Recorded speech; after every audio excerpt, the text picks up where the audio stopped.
안녕하세요. 국제결혼 중개인 국제결혼자라기입니다. 오늘은 10년 전 국제결혼과 지금의 국제결혼이 어떤 차이가 있는지에 대해서 이야기하려 합니다. 먼저, 요즘의 중개인들이 국제결혼을 진행하는 방식을 보면 사전 매칭 방식, 영상통화 매칭 방식, 결혼 전 사귀고 결혼하는 방식 등 여러 가지가 있고 각자 자신들이 진행하는 방식이 가장 좋다고 하지만 따지고 보면 모두 같은 방법이고 예전에도 시행했던 방식들입니다.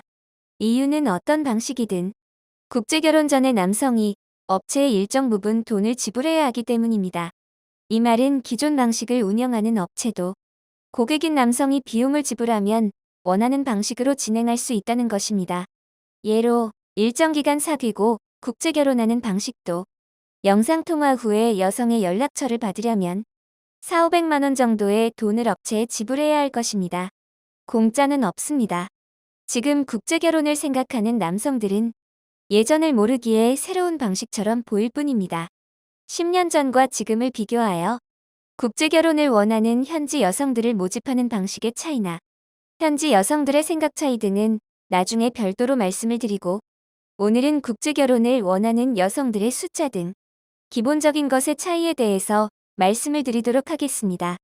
국제결혼을 생각하는 분 중에는 현지에 국제결혼을 원하는 현지 여성들이 무한대로 있고 남성들이 원하면 언제든 현지로 가서 원하는 여성과 국제결혼을 할 수 있다고 생각하는 분들도 있습니다. 그렇지 않습니다. 어제 글인가에서 제가 국제결혼을 생각한다면 고민하지 말고 빨리 하시라고 말씀을 드렸는데 오늘 글을 보시면 이해가 되실 것입니다. 현지에는 해가 갈수록 국제결혼을 원하는 여성들이 줄어들고 있습니다. 10년 전과 지금을 비교하면 현재는 맞선을 보러 오는 여성이 50%도 안 됩니다. 제가 보기에는 30에서 40% 정도 됩니다. 인터넷에 찾아보시면 국제결혼을 하러 갔다 와서 100명의 여성을 찾다는 이야기가 있을 것입니다. 이런 일은 10년 전의 상황이고 지금은 그때 그랬지 하며 회상하는 이야기입니다. 실제로 국제결혼을 다녀온 분들에게 물어보시면 대부분 30에서 40명 내외의 여성과 맞선을 봤다고 할 것입니다. 물론 맞선을 많이 본다고 좋은 것은 아닙니다. 제가 하고 싶은 이야기는 국제결혼을 원하는 여성이 많으면 그만큼 좋은 인성을 가진 여성도 확률적으로 많다는 것입니다. 국제결혼을 원하는 여성이 줄어든다는 것이 단순히 맞선을 볼 수 있는 여성의 숫자만 줄어드는 것이 아닙니다. 장마철 상추를 생각해 보시면 이해가 쉽습니다. 장마가 시작하기 전에는 날씨가 좋아 상추가 많이 생산되기에 상품 한 박스도 10,000원이면 살 수 있을 것입니다. 이때는 중품을 사도 상품과 별 차이 없이 좋을 것입니다.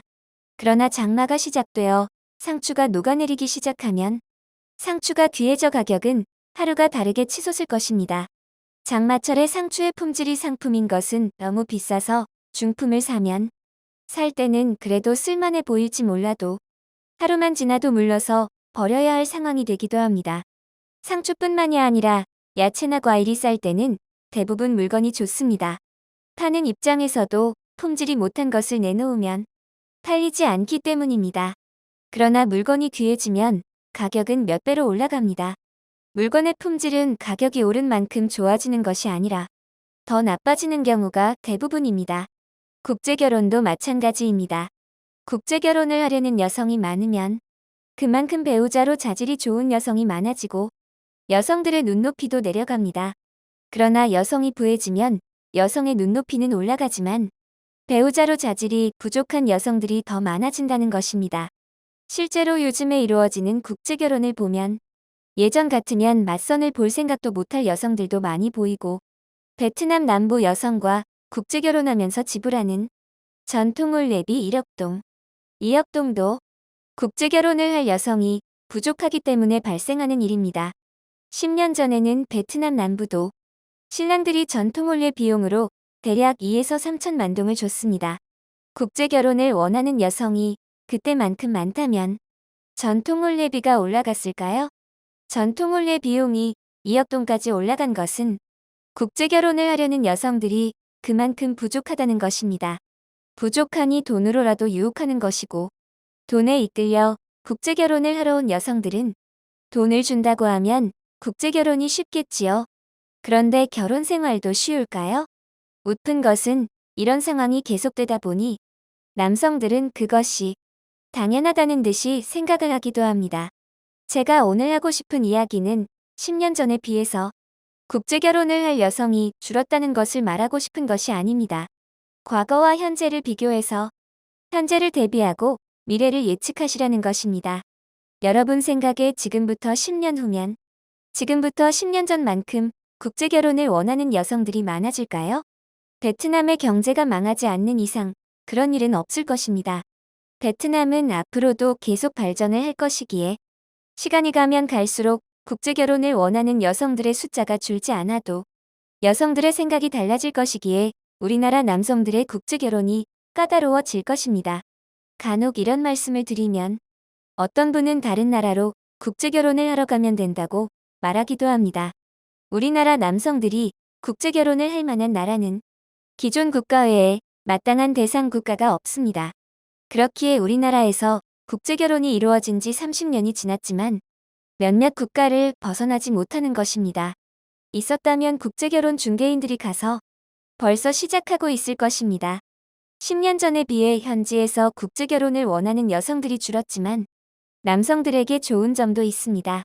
성형이나 화장을 잘하는 여성들이 많아졌기에 여성들의 외모가 더 세련되어졌지요. 그런데 성형이나 화장 뒤에 숨겨진 여성의 내면도 좋아졌을까요? 국제결혼을 할 생각이라면 빨리 하세요. 지금이 본인의 조건이 가장 좋을 때이고 지금이 가장 좋은 조건의 여성을 만날 수 있기 때문입니다. 지금 이 글을 쓰는 중간에도 2019년도에 저하고 상담을 했지만 코로나19 끝난 후에 다른 업체를 통해서 국제결혼을 진행하다 파혼한 분의 지인분과 이야기를 나눴습니다. 그때 그분이 40대 중반이었는데 지금은 40대 후반이겠네요. 10년 전에는 국제결혼을 원하는 여성들이 지금보다 많았기에 얼떨결에 좋은 여성을 배우자로 만나는 행운이라도 있었습니다. 그러나 지금은 그런 행운을 기대하기도 어렵습니다. 국제결혼을 하실 때는 상담을 잘 하시고 계획을 잘 세워 현실에 맞게 본인과 함께할 여성을 배우자로 만나세요. 방법은 그것뿐일 것입니다. 국제결혼에 관한 궁금하신 점은 010-9338-9111 2번으로 문의를 주시기 바랍니다. 감사합니다.